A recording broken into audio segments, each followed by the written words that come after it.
fá að taka upp fundinn vegna þess að hann fer fram með sérstöku sniði hér í dag. Einhver því mótfallinn að fundurinn sé tekinn upp hér í dag? Ef svo ekki, þá það ánægjuefni að fá að ganga hér beint í dagskrá þessa 13. fundar, en ég býð bæði gesti og félaga velkomna á þennan Rotary fund. En fyrirlesari okkar hér í dag félagi okkar Jón B. Stefánsson, fyrrverandi skólameistari í Tækniskólans, en við erum með fjölda annarra gesta á fundinum og ég held ég fari með rétt mál að meðal þeirra eru Loftur Loftsson, við erum að sjálfsögðu með Sigríði Huldu, við erum líka með Ómar frá Keflavík og ég að gleyma einhverjum, fyrirgefa Margréti að sjálfsögðu frá Rotary-klúbbnum Borgum. Og við skulum bjóða félaga og gesti okkar velkomna og fagna á venjubundinn hátt. En ég ætla að fá að gefa Agnari Kúfud Hansen ritara orðið og hann gerir núna grein fyrir mætingu. Gjörðu svo vel, Agnar. Já, ágæti forseti og Rotary-félagar. Það einfalt að reikna út mætinguna núna. Það eru 35 eins og þið sjáið á skjánum. Þar af eru, ég heyrði það nú þylju 4 gesti, ekki Ólöf einast líka gestur? Já. Frá Hofi. Já, þannig að þá eru 5 gestir og 30 félagar mættir. Glæsilegt. Og ég vil sérstaklega benda á það að það er svo gaman að Gunnlaugur okkar Sigurðsson í húsi líka hjá Erling, eða þú myndir vinka okkur hérna. Gaman að hafa þér með okkur félagi. Takk fyrir. Takk fyrir. Glæsilegt. Nú, en undir liðnum tilkynningar þá vil ég fá að segja ykkur frá nokkrum þáttum. Ég sendi út netpóst aðeins fyrir í dag og þar kom meðal annars fram að það komið út nýtt stafrænt tölublað af Rotary Norden sem bæði mjög fjölbreytt og skemmtilegt að fletta í gegnum og ég sendi ykkur hlekkinn þar. Nú, Klara Lísa tók saman líka mjög góðar upplýsingar frá æskulýðsnefnd varðandi skiptinemaskóla ársins 2021-2022. Þannig að endilega dreifið því áfram og horfum til bjartara tíma hvað var það ferðalög og skiptinám á næsta ári. Nú og þriðji fréttapunkturinn í þessu e-maili sem ég sendi í morgun var sá að minni ykkur á það að heimsþing Rotary verður haldin í þeirri skemmtilegu borg Taipei í Taiwan 12. til 16. júní næstkomandi og það hefur verið opnað fyrir umsóknir styrki úr styrktarsjóði heimsþinga. Þannig að endilega kíkið á þá frétt frá Soffíu Gísladóttur og þeir sem eiga tök á að komast til þessara fallegu borgar, ég mæli með henni, hefur unnið talsvert þar í gegnum árin. En fundur okkar hér í dag fer fram með mjög sérstökum hætti. Og áður en ég gef orðið laust fyrir fréttaskotið og 3 mínútna erindið og sömuleiðis sjálfsögðu fyrirlestur dagsins, að þá vil ég minna á það að við erum hér saman komin fyrir tilstilli eins manns og ég ætla aðeins að fá að deila með ykkur skjánum mínum hér snöggvast. En sá maður hét að sjálfsögðu Paul Harris og kannski við fá okkur vísbendingu að þið sjáuð hjá mér skjáin hér eftir augnablik. Hvernig þetta? Bjarni, ekki skjáin komið? Glæsilegt. En Paul Harris, hann stofnandi þessa ágætu hreyfingar sem að sjálfsögðu alheimshreyfing. En hreyfingin að hún sameinast hér í nafni þjónustu ofar eigin hag og þetta að sjálfsögðu alþjóðleg hreyfing fólks úr viðskipta og atvinnulífinu. En það var árið 1905 að köldu vetrarkvöldi í Chicago borg sem að Paul Harris sat með nokkrum félögum sínum og ákvað að stofna þessa hreyfingu sem síðan varð þessari mögnuðu alheimshreyfingu. En hann átti sér þá sýn að fagfólk myndi mynda hlutlaus samtök þar sem að vinátta væri ræktuð og góð gildi og síðar að sjálfsögðu að við myndum leggja þjónustu ofar eigin hag. Og hér sjáum við tilvitnun í hans orð, þar sem að minnir okkur á það að þessi samkoma okkar hér, að hún byggir bæði á vináttu og virðingu og þó sem hér 35 á þessum fundi að þá þetta 1,2 milljón manns sem að funda vikulega allan heim. En það að sjálfsögðu umburðarlyndi og vinátta sem heldur okkur saman og það sem Paul Harris minnir okkur líka á að það 4 próf sem við förum saman með vikulega að byggja okkar samstarf á góðum gildum og að sjálfsögðu að láta gott af okkur leiða. Og við skulum enda daginn okkur í dag eins og hinna á því að fara með þetta fallega 4 próf. En Paul Harris að hann myndi okkur líka á það að það ekki bara orðin sem skipta máli, heldur okkar athafnir. Og hans skilaboð voru þau að setja sjálfsögðu þjónustu ofar eigin hag og að gefa frá okkur af þessari auðmýkt og þekkingu á hverjum einasta degi. Í hans nafni að þá reglulega veitt viðurkenning. Og sú viðurkenning heitir einfaldlega The Paul Harris Fellow og miðar að því að sýna þeim sem að standa okkur nærri bæði okkar virðingu fyrir þeirra störfum, fyrir þeirra framlagi og að sjálfsögðu þakklæti fyrir þeirra samstarf og vináttu og fyrir það að vera okkur hinum forgöngumenn.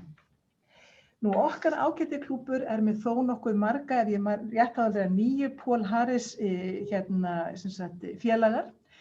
En hér í dag að þá hefur stjórn Rotary klúbbsins Görðum ákveðið að veita 3 kollegum okkar, 3 vinum okkar þessa viðurkenningu. Og við vorum algjörlega sammála það að þessir 3 einstaklingar eiga þennan heiður ekki bara skilið, heldur okkur hinum til fyrirmyndar með sínu framlagi og sérstaklega þeirra framlagi á sviði menntamála.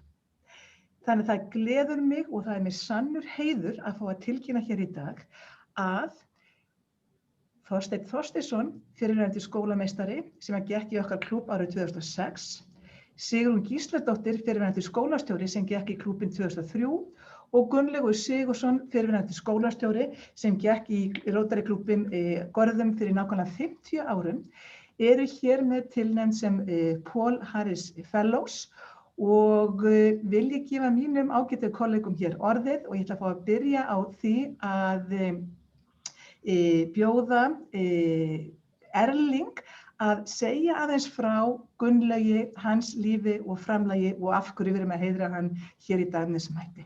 Gjörðu svo vel, Erling. Já, forseti, ágætu Rotary félagar og gestir. Heyrið ekki til mín? Mjög vel. Það mér mikið ánægja og heiður að fá að ávarpa Rotary félagi okkar og persónulegan vin Gunnlaug Sigurðsson hér á þessum fundi. Gunnlaugur Siglfirðingur, fæddur á því herrans ári 1939. Gunnlaugur gekk menntaveginn, fór í MA og síðar í Háskóla Íslands. Segir ekki frekar af ferðum hans fyrir árið 1966 hann þá 27 ára gamall var ráðinn skólastjóri við gagnfræðaskóla Garðabæjar, sem síðar var Garðaskóli. Þar starfaði hann allt til starfsloka 1. janúar 2002 eða í 36 ár samfleytt. Gunnlaugur var farsæll skólamaður og framsækinn, stóð fyrir margvíslegum nýjungum í skólastarfi. Hann hlaut íslensku menntaverðlaunin árið 2011 fyrir framlag sitt til þróunar í skólastarfi á Íslandi. Gunnlaugur hefur komið víða við í íþrótta- og menningarlífi í Garðabæ. Undanfarna hálfa öld eða rösklega það, alltaf verið tiltækur eftir því hefur verið leitað. Það eru til dæmis ófá verkefnin sem hann hefur tekið sér fyrir hendur fyrir ungmennafélagið Stjörnuna. Alltaf ráðhollur og jákvæður. 10 ára skeið var hann formaður í golfklúbbi Garðabæjar og Kópavogs. Undir hans forystu varð hann að því sem hann í dag, það að segja, einn stærsti og öflugasti golfklúbbur landsins. Gunnlaugur gekk í Rotary klúbbinn í Görðum árið 1970, rétt 5 árum eftir stofnun klúbbsins. Hann hefur gengið í öll verk sem honum hafi verið falið á vegum klúbbsins af sömu alúð og allt annað sem hann hefur fengist við. Það með gleði og þakklæti sem ég minnist okkar samstarfs að félags- og fræðslumálum hér í Garðabæ í 4 áratugi. Minningunni ber þar aldrei skugga á. Eiginkona Gunnlaugs Guðlaug Jakobsdóttir, fyrrverandi bankaritari, og færum við hennar okkar bestur kveðjur. Kæri Gunnlaugur, það mér mikill heiður að fá að tilkynna þér að stjórn Rotary klúbbsins í Görðum hefur ákveðið að gera þig að Paul Harris félaga. Því til staðfestu ætti ég að afhenda þér Paul Harris orðuna, en hún náði ekki til landsins í tæka tíð vegna ástandsins og afhendi ég þér fána klúbbsins og það verður að duga að sinni. Orðuna færðu síðar. Gjörðu svo vel, Gunnlaugur, og innilega til hamingju. Þetta mjög verðskuldaður heiður sem klúbburinn sýnir þér hér í dag. Takk fyrir. Kærar þakkir. Hjartans þakkir, Erling, og innilega til hamingju, Gunnlaugur. Við hlakka til að afhenda þér orðuna þegar við komum aftur saman. Mér langar þá að gefa Bjarna Þórólfssyni orðið. Gjörðu svo vel, Bjarni. Jú, forseti, gestir og kæru Rotary-félagar. Það mér sannur heiður að fara nokkrum orðum okkar trausta Rotary-félaga Sigrúnu Gísladóttur sem við nú gerum að Paul Harris félaga. Sigrún hefur búið lengur í Garðabæ en margur. Því það var þannig að foreldrar Sigrúnar byggðu sér hús í Garðahreppi og fluttu inn í það árið 1954 þegar að Sigrún var aðeins 10 ára gömul. Sigrún hefur verið aktív og atorkusöm sem Rotary-félagi til fjölda ára, en hún gekk til liðs við Rotary-klúbbinn Görðum árið 2003. Hún hefur með sanni látið gott af sér leiða fyrir bæjarfélagið með sínum margvíslegu og góðu störfum, ekki síst sem skólastjóri og einnig ötull þáttakandi í ýmsu félagsstarfi, þar á meðal með Rotary-hreyfingunni.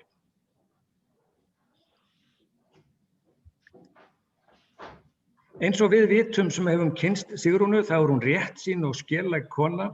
Hún víðsýn og með alþjóðlegt innsæi. Enda hefur hún búið erlendis langdvölum, meðal annars í Edinborg, Stokkhólmi, Gautaborg og Kaupmannahöfn ásamt manni sínum Guðjóni Magnússyni sáluga, sem ég var reyndar svo heppinn að eiga samstarfið þegar við vorum saman í nefnd fyrir heilbrigðisráðuneytið og reyndar þá átti ég líka mjög gott samstarf við Júlíus sem nú stendur henni við hlið. En þegar Júlíus var forstjóri Ríkiskaupa. En það var árið 1984 sem Sigrún gerðist skólastjóri Flataskóla og var hún í 20 ár afar farsæll skólastjóri þess skóla. En þegar hún tók þá ákvörðun að láta af störfum var það þegar hún flutti til Kaupmannahafnar, þar sem Guðjón var framkvæmdastjóri hjá Alþjóða heilbrigðismálastofnuninni og eins og við mátti búast að þá var Sigrún skjótt sérfróð Kaupmannahöfn og stundaði leiðsögn borgina fyrir Íslendinga söguslóðir í fjöldamörg ár og skrifaði hún líka bókina Kaupmannahöfn í máli og myndum, athyglisverða bók. Nú eins og segir í viðtali við Sigrúnu fyrir fáeinum árum að þá hefur hún alltaf haft mikinn áhuga á þjóðfélagslegum umbótum, jafnréttismálum og menntamálum. Hún hefur unnið ötullega á þessum vettvangi gegnum sín daglegu störf og einnig með þátttöku í ýmsum nefndum og ráðum og með greinaskrifum. Sigrún hefur líka tekið þátt í starfi Sjálfstæðisflokksins með skelegum hætti og var 2 kjörtímabil í bæjarstjórn Garðabæjar. Sigrún hefur í gegnum árin stundað golfíþróttina af krafti og tekið þátt í golfmótum á vegum Rotary-umdæmisins. Áhugi Sigrúnar á framþróun bæjarfélagsins Garðabæjar ótvíræður og hefur ávallt verið mikill og sem skólastjóri var henni afar annt að veita nemendum gott veganesti út í lífið.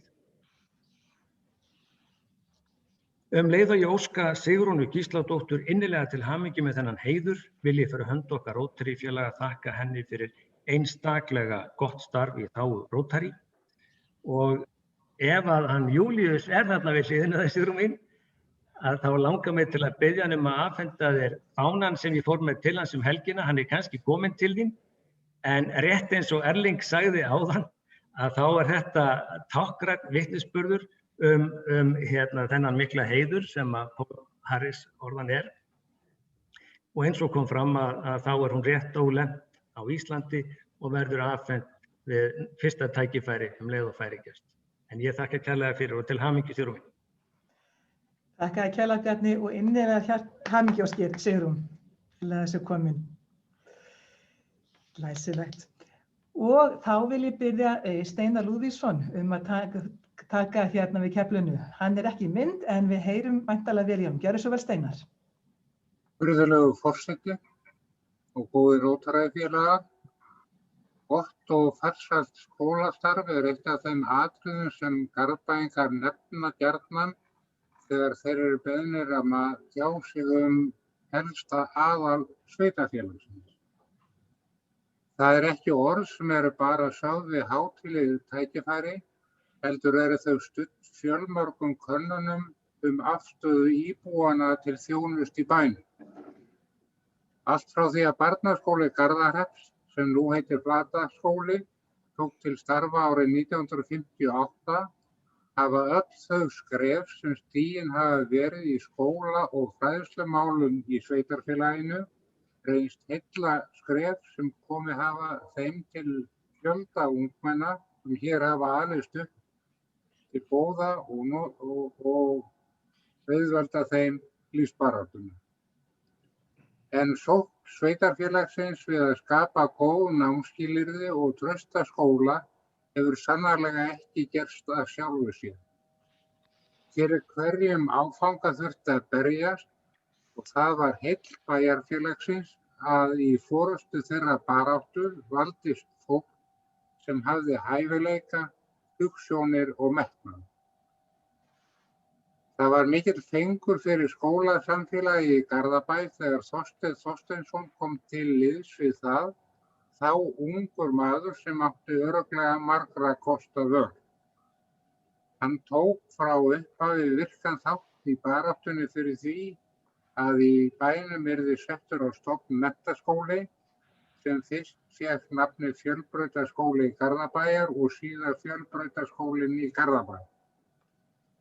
Og svo heillavænlega tókst til að honum var falið að gegna meistaraembætti við skólann þegar sá stóri dagur rann upp að skólinn tók til starfa haustið 1984.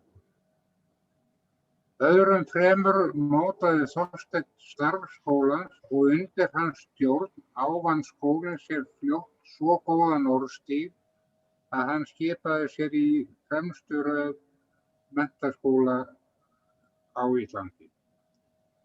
Teknar voru upp margs konar nýjungar í skólastarfi og skólaháttum sem síðar urðu öðrum fyrirmynd.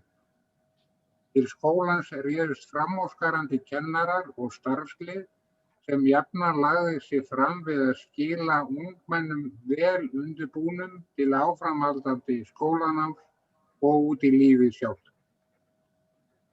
Í 26 ár eða fram til ársins 2010 var Þorsteinn skólameistari FG.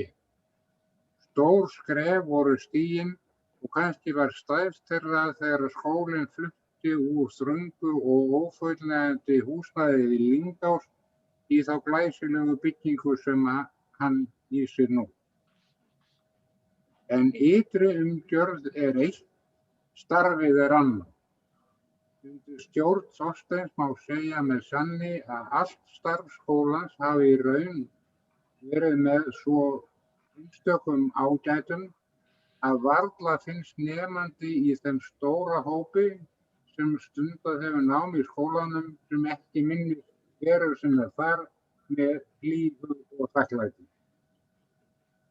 Hægt var að halda langa tölu starf Þorsteins í þágu menntamála í landinu og fjalla önnur farsæl störf hans að félagsmálum eins og til dæmis að stjórna skáksambandi Íslands.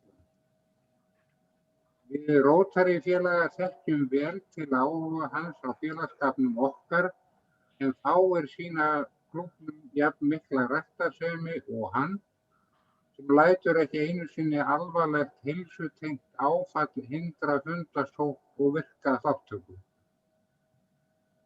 Það gleðiefni að Rótarýklúbburinn Görðum sýni Þorsteini nú þann virðingarvott að veita honum Pál Harris orðun.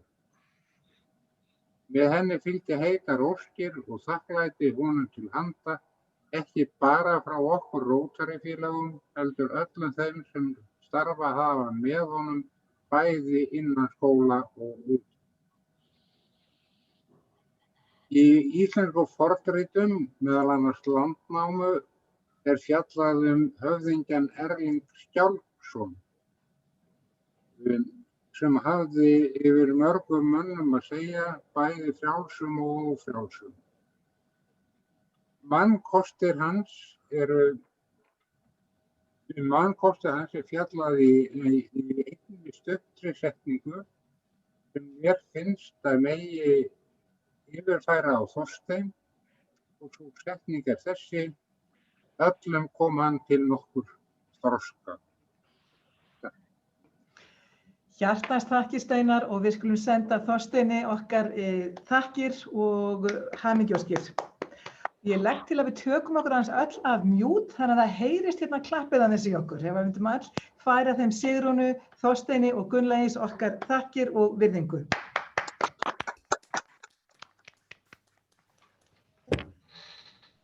Og ég vil fá að gera orð Steinars hér að mínum að það alveg ljóst að við erum að sæma okkar félaga og okkar vini, Pál Harris orðunni, fyrir hæfileika þeirra og hugsjón, en þau hafa snert líf okkar hér í þessum ágæta klúbbi árabil, en í raun og veru tekið þátt í að ala upp börnin okkar og jafnvel okkur sjálf hérna í gegnum sitt skólastarf til margra áratuga.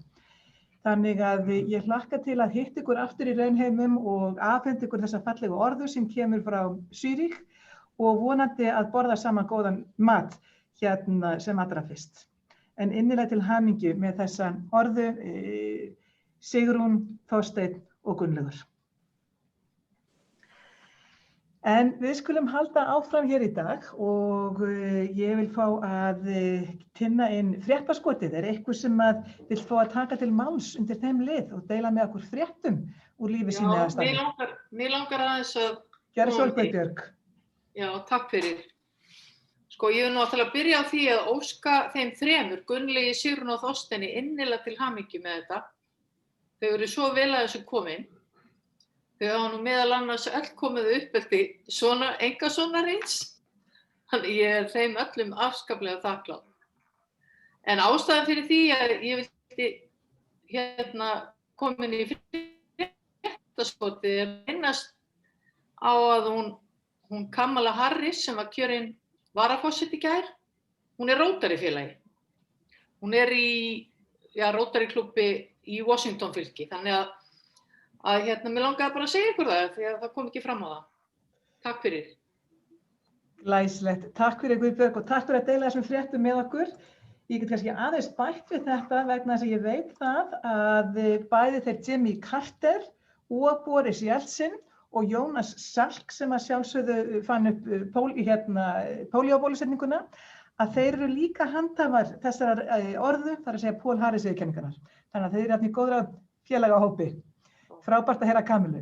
Eru fleiri sem vilja taka til máls undir fréttaskotinu?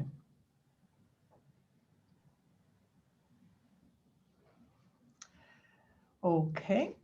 Ef svo ekki, þá næsta dagskrá 3 mínútna erindið og það í dag í höndum Ingibjargar Hauksdóttur, en ég því miður ekki að sjá hana hér í fljótu á skjánum.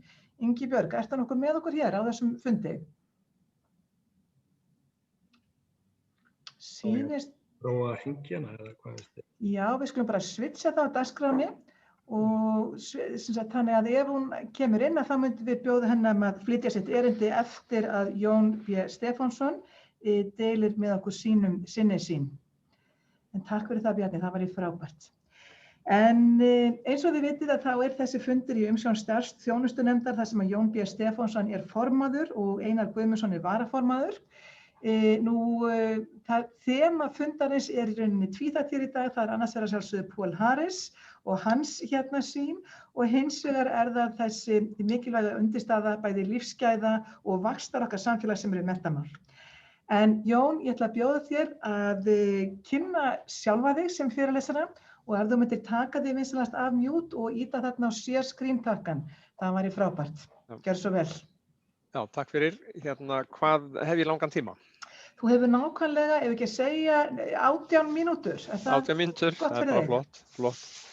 Þá ætla ég að íta á share screen takkan og kemur eitthvað upp? Þú eru að velja, já, nú kemur þetta. Þá þarf ég að færa þetta bara milli. Já, eða þú gæti gert annað, Jón, ef þú ferð þarna í slideshow núna. Er það komið núna? Það er komið. Þetta sést. Og ef þú ferð í slideshow takkan þarna á, já þarna, flott. Já, þakka ykkur fyrir að biðja mig að flytja þetta erindi, þetta varp, ég ætla nú ekki að hafa þetta mjög langt, þar sem tíminn er ekki mjög langur og byrja á því að segja að ég hef út af fyrir sig látið af störfum sem skólameistari Tekniskólans fyrir 2-3 árum síðan og ætlaði mér svona að fara að hægja á, en var síðan fenginn inn í ráðuneyti til þess að sinna þar ákveðnum verkefnum í sambandi við starfsnám og það kom þá vel á að segja örstutt frá því núna. Þetta er í sjálfu sér mjög stuttur tími sem er til reiðu, þannig að þetta verður farið hratt yfir sögu. Þetta verkefni sem ég fyrst og fremst kom til ráðuneytisins til að vinna að er verkefni sem er átaksverkefni starfsnám og gengur undir nafninu Fyrir mig og var meðal annars þá notað í kynningarherferð sem var farið í fyrir COVID eða í vor. Þessar aðgerðir eru unnar í samvinnu menntamálaráðuneytisins, Samtaka íslenskra sveitarfélaga, Samtaka iðnaðarins, skólas og skólasamfélagsins í heild og snúa því að bæta fyrst og fremst aðgerðir, eða koma með aðgerðir í sambandi við starfsnámið. Örstutt hver verkefnin eru, en ég ætlaði síðan eiginlega að einbeita mér að einu þeirra en ekki að tala þau öll. En verkefnin eru í fyrsta lagi að auka áhuga á tækni og starfsnámi í grunnskólum sem er ekki vanþörf á mörgum stöðum. Það er vísu eins og allstaðar, það er vel gert á sumum stöðum og minna á öðrum. Í öðru lagi að styrkja námsráðgjöf og almenna starfsfræðslu í grunnskólum. Það aftur er samvinna við grunnskólana. Í þriðja lagi að bæta aðgengi að starfs- og tækninám á landsbyggðinni og það felst í því að gera úttekt og síðan að koma með leiðir til að auka framboð tækni- og starfsnáms á landsbyggðinni. Þannig að það er verið að tala þar að efla það þar í staðinn fyrir að flytja það til Reykjavíkur. Fjórða verkefnið er rýnum skipulag starfsnáms, vinnustaðanáms og tækifæri til úrbóta og það er verkefni sem ég ætla að tala sérstaklega hér á eftir. Í fimmta lagi er bætum aðgengi fólks með tækni- og starfsmenntun á háskólum og þar þarf að breyta lögum og það er reyndar búið að smíða lögin eða smíða þessa breytingu. Þetta er mjög lítil breyting. Hún fólst í því að í staðinn fyrir orðið stúdentspróf skilyrði til inngöngu í háskóla kemur inn orðið hafa lokið námi af 3. hæfniþrepi sem innifelur stúdentspróf og allt annað. Svona örstutt þetta er að þegar þessi lög voru sett á sínu tíma þar sem að stúdentsprófi var skilyrt sem aðgöngum við háskóla, þá voru sennilega 3 stúdentsprófsgerðir í kennslu í skólakerfinu og hver þeirra svona með sínu sérbragði og veittu þá aðgengi að mismunandi leiðum í háskólanum. Í dag 140-50 mismunandi stúdentspróf og alls konar önnur próf sem eru með innihald algjörlega sambærileg og jafnvel yfir stúdentsprófi. Þannig að það skýtur svolítið skökku við að binda þetta skilyrði eingöngu við stúdentsprófið og þetta er þá leið til þess að opna það þannig að það hafa rauninni allir sem ljúka þá framhaldsskóla af 3. hæfniþrepi sem er ákveðin skilgreining. Þeir hafa þá möguleika á því að sækja nám í háskóla en að sjálfsögðu er það undir háskóladeildum komið hvaða grunnmenntunar og hvaða undirbúnings þær krefjast á sínum sviðum. Þannig að þetta er ekki bara það að menn komist með þetta inn í allar greinar, heldur þá er líka verið að skilgreina það innan skólana. Og svo sjötta atriðið er að kynna betur fjölbreytta starfsmöguleika að námi loknum. En það sem ég ætlaði fyrst og næst að fjalla þetta 4. verkefni, en rétt áður en ég kem inn í það, bara til að sýna til gamans hvernig þróunin hefur verið. Þetta partur á glærun sem við höfum notað og komið frá Samtökum iðnaðarins. Og þetta sýnir að nám í list og verkgreinum í skólanum ef við tökum 1. til 4. bekk, þá viðmið 900 mínútur og þið sjáið að prósentustigið bara mjög hátt, það bara nánast allt yfir 90%. 5. og 7. bekk, þá það 840 mínútur, þá lækkar það er að segja hvernig því framfylgt, og svo þegar við förum í efstu bekkina, þá nánast minnkar það heljar mikið. Þannig að það 340 mínútur og það alveg niður í 15% sem að tekið þá inn í list og verk. Og þetta segir okkur að það fyrir hendi áfram í þessum bekkjum hvöð að sinna þessu, en skólarnir einhvern veginn velja sig frá þessu. Og það margar ástæður fyrir því. En auðvitað eru fullt af skólum sem að gera þetta mjög vel. En ef við förum þá inn í þetta verkefni skipulag starfsnáms, vinnustaðanáms og tækifæri til úrbóta, þá það í nokkrum liðum og það gengur eiginlega út á það að skoða skipulag og umsýslu vinnustaðanáms og vinnustaðasamningurinn verði einfaldari og framboð til vinnustaðanáms og vinnustaðasamninga aukist. Það á að ráðast í tilraunaverkefni með völdum faggreinum, þar sem að við breytum kerfinu, það fyrir áfram undir leiðsögn meistara, en verður með öðrum markmiðum eins og við koma að þérna rétt og eftir. Nú, 3. liðurinn að nemandinn verði á ábyrgð skóla frá innritun til loka náms og vinnustaðanám verði hluti af námskrá í samræmi við gildandi reglur, og að námið fari fram það sem best hentar náminu, hvort sem að það í skóla eða á vinnustað. Og innihaldið og lengdin í vinnustaðanámi, hún verði skilgreind með hliðsjón af starfalýsingum og farið yfir það hvernig hægt að stytta þennan heildartíma náms til innréttinda, þar að segja bæði starfs- og tæknináms. Nú, og í síðasti punkturinn þar sem tekið tillit til færni einstaklings og hæfni við að framkvæma einstaka verkþætti við ákvörðun á lengd vinnustaðanáms. Þetta eru svona liðir, ég ætla ekki að fara neitt í þetta, en þetta eru svona liðirnir sem þarf að fara í gegnum til þess að komast að þessu. Við erum búin að skilgreina og höfum verið að vinna í því. En við förum þá aðeins inn í þetta og skoðum þá bara fyrst hvernig þetta í dag. En í dag það þannig að vinnustaðanám skipulagt þannig að nemandinn hann fer í starfsnámsskóla, klárar þar skólanámi til bara, hvað við getum sagt, húsasmiðs, og þegar hann búinn með skólanámið þá þarf hann að finna samning og hann þarf að fara og finna aðila sem vill taka hann á samning, þar sem að hann á síðan að stunda þar til að hann getur fengið staðfesting á því að hann hefði lokið þessu námi. Nú, þessi samningar eru á bilinu 48 til 120 vikur, þannig að þetta verulega langur tími og það fer þannig fram að nemandinn, hann verður launamaður hjá fyrirtækinu og tekur laun samkvæmt kjarasamningi nemalaun. Þetta skiptir töluverðu máli vegna þess að þetta svona atriði sem að einn erfiðastur að vinna sig frá. Nú, síðan samningstíminn í dag, hann mældur í lífeyrissjóðsgreiðslum atvinnurekanda fyrir nemann og þegar að viðkomandi nemi hefur náð tilteknum vikufjölda samkvæmt þessum lífeyrissjóðsgreiðslum, þá telst hann hafa lokið vinnustaðanámi.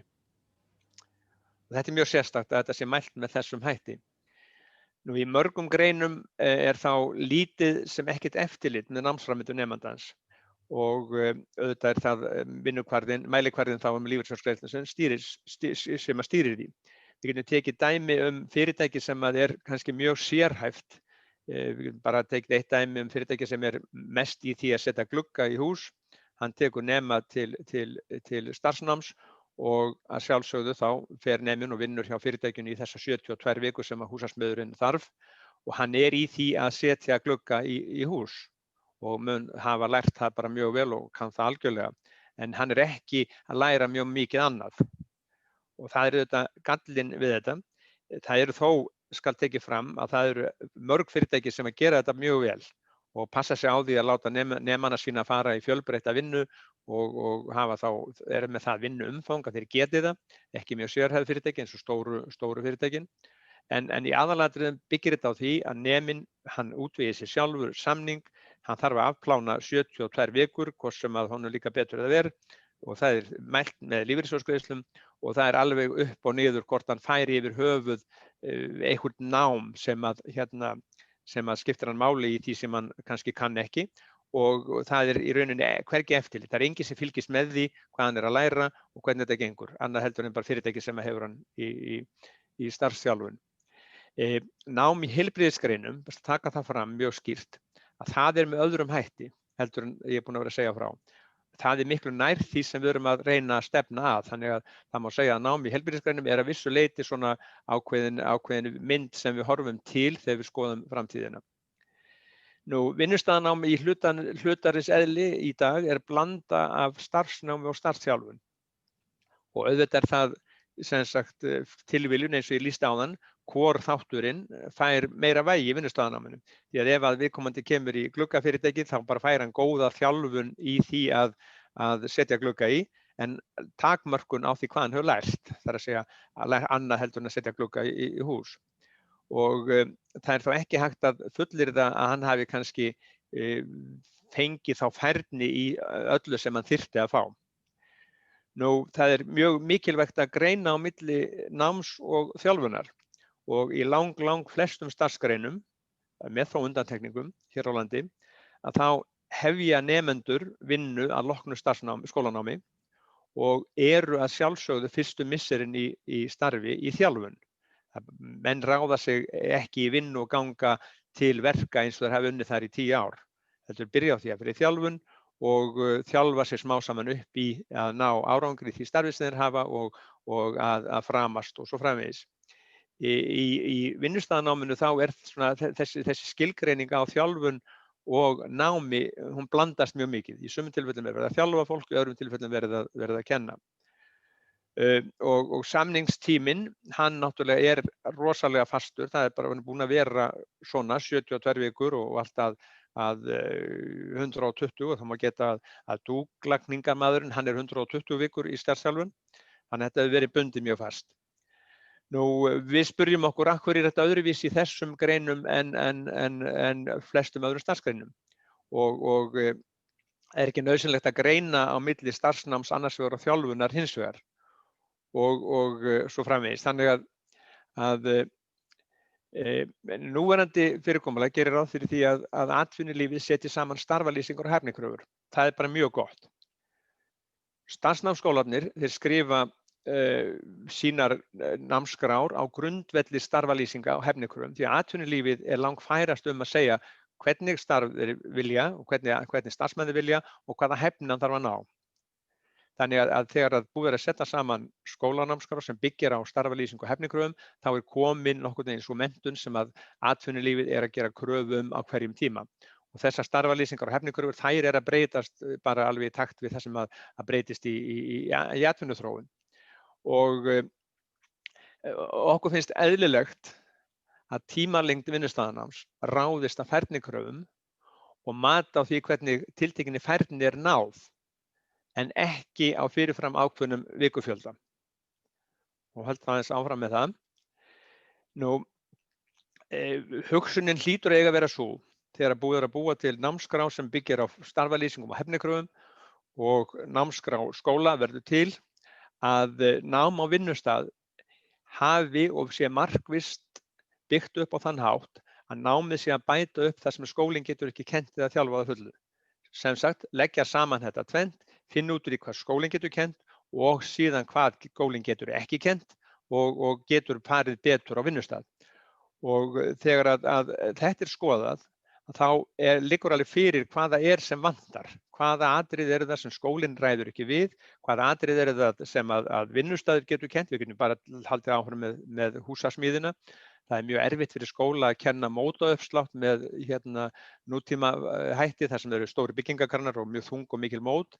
Það er útilokað að skóli komið því fyrir á lóðinni hjá sér og það er miklu eðlilegra að nemandinn fari bara út í atvinnulífið og læri þann þátt. Þannig að þegar komin niðurstaða á það hvaða sem þarf að kenna í atvinnulífinu, samhliða og eða að loknu skólanámi, og það þarf ekki endilega að vera bara þegar skólanámið búið, það getur verið samhliða því á hvaða tíma sem þá hlýtur að liggja fyrir hvaða tiltekin hæfni viðmið vantar og þegar að búið að átta sig á því að þá það skráð inn í rafræna ferilbók nemandans. Og þegar að nemandinn ritar sig í skóla, í verk- og starfsnáma, þá liggi fyrir áætlun þetta vinnustaðnám og þessa ferilbók. Og skólinn ber síðan ábyrgð á því að það sé hægt að sinna þeim námsþáttum sem eru betur farnir í atvinnulífi með því að semja við vinnustaði framkvæmd námsþátta vinnustaða námsins. Til að tryggja að vinnustaðapláss og að vinnustaðinni sinni nemendum í vinnustaðnum má hugsa sér að það verði gerðir samningar við tiltekin fyrirtæki og þeim verði greitt fyrir umsjón og eftirlit með náminu samkvæmt rafrænni fyrirbók. Sem sagt að hver munurinn á því að nemandinn læri í skóla annars vegar og vinnustað hins vegar. Akkur á að gera minni kröfur til þess að vinnustaðurinn hafi fólk sem getur kennt og getur leiðbeint heldur en skólinn. Með því að greiða fyrir slíka umsjón og eftirlit að þá verið að taka svolítið úr sambandi það að nemandinn sé partur af framleiðni keðju fyrirtækjanna heldur sé komin á vinnustæðin til að læra og læra eingöngu þau atriði sem hann vantar að læra en ekki að fara í gegnum ákveðna rútínu sem að tekur rosalega langan tíma. Það hefur verið skoðað að vinnustöðasjóður sem til í dag að hann gæti farið langt með að fjármagna slíka samninga sem eru gerðir. Ef að þessar starfalýsingar og hæfnikröfur starfa tala vel saman, þá á að vera hægt að tryggja það mikla skilvirkni að tímalengd námsins hafi áhrif og að það sé ekki tímalengdin heldur færnin sem skipti máli. Ég held að það sé alveg augljóst að ef þetta gert, þá verður töluverð stytting á núverandi samningsnámi, augljós niðurstaða. Við höfum verið að giska á að vinnustaðanám þar sem alveg ljóst hvaða atriði það eru, einhver 10, 15, 20 atriði sem nemandinn þarf að læra og þarf að ná leikni í og ná færni í, gætu tekið svona kannski 12 til 16 vikur að meðaldali. Og það er þetta mikilvægur hlekkur í þessu að í núverandi kerfi nemandinn launamaður og hefur fjárhagslega hagsmuni. En í nýja kerfinu þá ekki gert ráð fyrir því að viðkomandi sé launamaður heldur að hann komi til þess að læra. Og að það sé hægt að gera kröfu til þess að vinnustaðinu sem að tekur við honum sé til þess að kenna honum. Og með þess hægt að tryggja það að hann fái námslok nokkurn veginn á þeim tíma sem að þarf miðað við þá færni sem hann öðlast og að skólinn tryggi það að hann stoppi ekki á miðri leið. Og við þurfum auðvitað að skoða hvaða áhrif þetta hefur á laun, þar sem nemandinn í dag að taka laun þessa viku sem hann og það alveg augljóst að miða við greiðsluna fyrir nemarlaun og síðan í fulla vinnu að þá nemandinn betur settur með því að vera í stuttu skörpu vinnustaðanámi og fara svo að vinna á byrjunarlaunum inn í fyrirtækinu frekar heldur en á nemarlaunum. Þannig að það þarf ekkert marga viku til þess að brúa það bil. Við höfum svolítið talað að það gætu verið til þess að byrja með tvær leiðir, samningsleiðin með þeim hætti sem hún hefur verið gæti haldið áfram og nemendur geti haldið áfram að leita sér meistara og fá meistara að skrifa upp á og svo framvegis. En það hins vegar mjög mikilvægt að það verði samræmt það sem þarf að eiga sér stað á samningsleiðinni og síðan þá skólaleiðinni sem við köllum. Skólaleiðin, hún felur í sér verulega breytingar á framkvæmdinni og fyrsta lagi að skólinn sér þá að skipuleggja vinnustaðanámið og vinnustaðanámið verður órjúfanlegur þáttur í námsskipulagi nemandans. Atvinnulífið hefur áfram það hlutverk að skilgreina hæfnikröfur starfa og gera tillögur starfalýsinga eins og þeir hefur gert núna með góðum árangri og síðan að fara með skólanum í gegnum það hvað það sem að vantar upp á þegar náminu lokið í skólanum til þess að þeirri hæfni sem að starfalýsingar og hæfnikröfur gera ráð fyrir sé náð. Og tilgangur vinnustaðanámsins því að sannreyna þá hæfni sem að starfalýsing gerir ráð fyrir og leiðbeina eða kenna nemendum þá þætti sem ekki á færi skólana að sinna og skólarnir hafi ekki náð að uppfylla. Þannig að þetta verði byggt á hæfni og getu nemandans, þannig að nemendur geti verið mjög mislangan tíma að ná þessari leikni. Atvinnulífið þá, eins og ég sagði áðan, skilgreinir hæfniþættina og þeir eru settir inn í þessa ferilbók og síðan kvitta fyrir þegar hæfnin náð að hverjum lið fyrir sig, og þá það þannig til dæmis á hárgreiðslustofunni að þegar þú ert búin að ná því að klippa barn, þá þarft ekki að klippa 30 í viðbót og svo framvegis.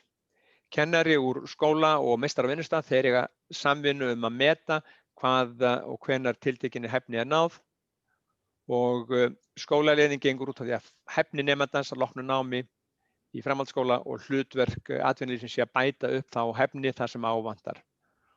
Hún gerir líka ráð fyrir því að nemandinn geti og verði að langmestu leyti að vera á fleiri en einum vinnustað til að setja kvitta út alla hæfniþættina vegna sérhæfingar vinnustaða, þá þarf að dreifa nemandanum á fleiri en einn stað. Að lengd vinnustaðanámsins ráðist af ferli nemandans og á hæfni en ekki fyrirfram ákveðinni lengd óháð ferli eins og nú tíðkast. Og þessar breytingar, þegar þær geta orðið, þær kalla væntanlega á reglugerðarbreytingu, frekar en lagabreytingu, og það verið að vinna að því. Þetta svona bara mjög hratt vegna þess að ég veit að ég hafði takmarkaðan tíma, hann sennilega akkurat búinn, farið í gegnum þessi atriði, en verið gaman að fá einhverjar spurningar eða skoðanir ef einhverjir hafa. En öðru leyti hef ég lokið máli mínu. Þakka kærlega fyrir, Jón, þessar glöggu yfirsýn yfir mjög áhugaverða og spennandi og mikilvæga breytingu á okkar menntakerfi. Ef ég fæ að taka niður glærurnar og þá vil ég gefa orðið laust, kannski ein eða tvær spurningar til Jóns. Gjörið þið svo vel. Einar, gjörið svo vel. Og síðan Páll. Já, þakka fyrir þetta, Jón. Þetta var yfirgripsmikið mikið og það mikið greinilega margt í pípunum hvað þetta varðar. Sko, ég aðeins að velta fyrir mér, nægur hvati í þessu kerfi sem verið að gera núna fyrir meistarana, fyrir atvinnurekendur? Í gamla daga þá voru ráðnir iðnnemar á samning og þeir voru látið buða á búla í 2,5 ár. Sjá þeir eitthvað í þessu fyrir sig ef við getum horfað að þannig? Það er svara strax eða? Já, endilega, og svo tökum við Páll. Ég held að það verði í fyrsta lagi þá náttúrulega sjá menn mjög fljótt þegar þeir fara að skoða þetta skekkjuna í öllum þessum vikum sem verið að vinna með vinnustaðana. Við höfum verið að vinna núna með meisturum í húsasmíði að búa til fyrstu svona tilraunaverkefnin. Það er að segja að greina hvaða hæfni þetta sem vantar og setja hann inn í fyrirbók, og það rauninni tilbúið og hugsunin að keyra í gang tilraunaverkefni strax í upphafi næsta árs, og það hefur verið mjög mikil ánægja hjá þeim meisturinn sem hafa komið að þessu. Það er alveg rétt að nemandinn hefur verið partur af framleiðslukerfi fyrirtækisins og þar alveg hefur gulrótin verið svo að vinnuveitendur fá ódýrt vinnuafl í ákveðin tíma. En með því að greiða þá fyrirtækjunum einhverja þóknun fyrir það að taka nemann og kenna honum, að þá svona kannski vinnur það aðeins upp. Aldrei kannski að fullu, en vinnur það aðeins upp. Þannig að ég held að verði sátt það. Við heyrum það líka í öðrum greinum, menn sem eru búin að heyra af þessu og frétta af þessu, þeir sé bara mjög vikið líka. Þannig ég held að þetta sé breyting sem að verði ekki erfið í framkvæmd. Sannkallað vinn-vinn. Páll Hilmarsson, gjörðu svo vel. Herðu, ég hringdi hjá mig síminn, þannig að ég kannski gerði eitthvað viðbrögð, en ég er góður. Takk fyrir þetta, Jón. Flott samantekt. Ja, takk. Glæsir, þeir eru aðrir með fyrirspurni til Jóns vinnustaðanám.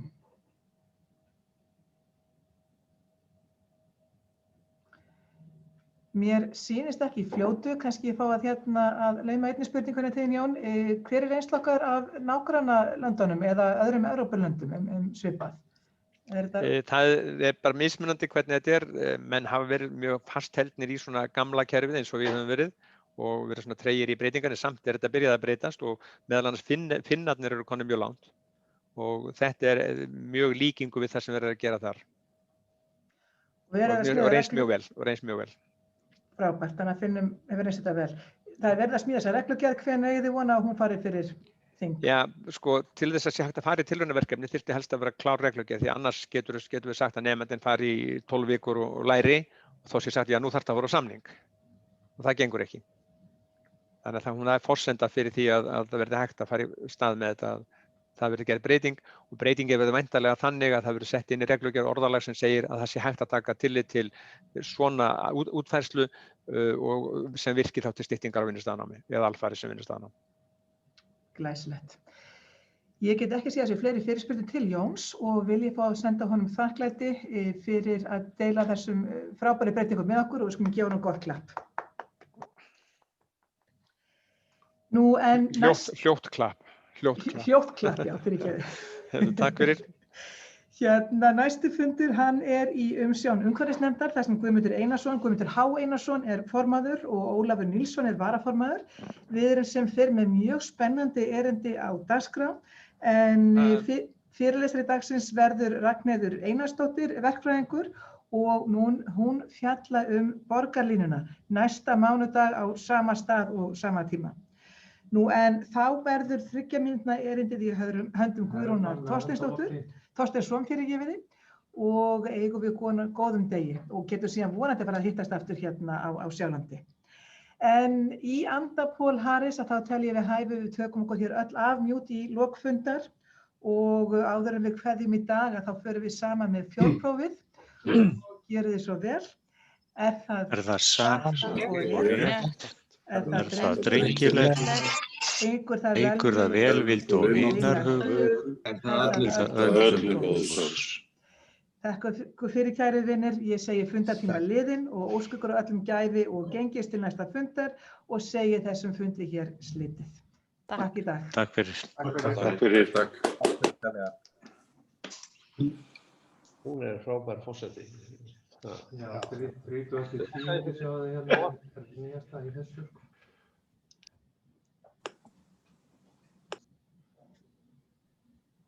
Þetta var fínn fundur og gekk vel.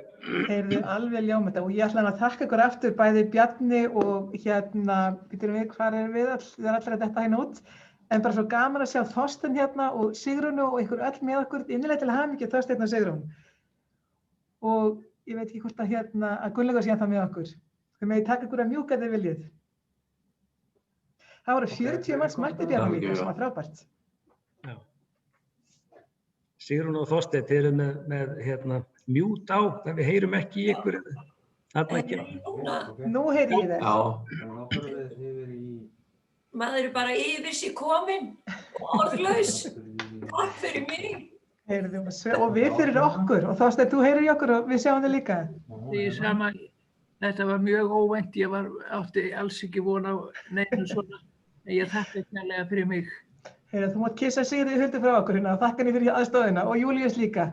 En aftur þið vona orðunum formlegu, hérna þegar við hittust við betra tækifæri. Sigrún, var þessi samantekt hjá mér, var hún ekki svona nokkuð rétt hjá mér? Já, ég hefði ekki getað gert þetta betur sjálf. Þetta var meiri háttar. Og ég hlakka alveg rosalega til að fá að sjá ykkur, auglítis. Sömuleiðis, það gott að voru engan staðreyndavillur, ártölulega neitt, þetta allt sem gekk upp hjá okkur. Og Steinar, þú þekkir nú aldeilis vel til söguna líka og takk kærlega fyrir að taka þetta saman fyrir okkur, Steinar. Ég sé þú ert ennþá á mjút og ennþá grár. Það sést bara hérna ég var klár í að fara í... Glæsilegt. Þorsteinn, fór hann ekki með rétt mál? Áramót, ekki satt? Þorsteinn. Það hérna síðan og hérna. Glæsilegt. Og þá... Frábært hjá Steinari, ég nú þakkunum. Fyrir hérna prófun eftir tímann núna. Þetta er fínt. Þetta er fínt.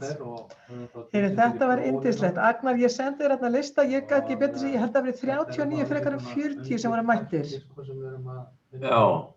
Þá taldi ég með Júlíus og Sigríði Huldu og Gunnlaug og Ólöfu sem voru þá á sama skjá. Já, einmitt, já. Og Ómar kemur alltaf á Keflavík og Margrét á Borgum.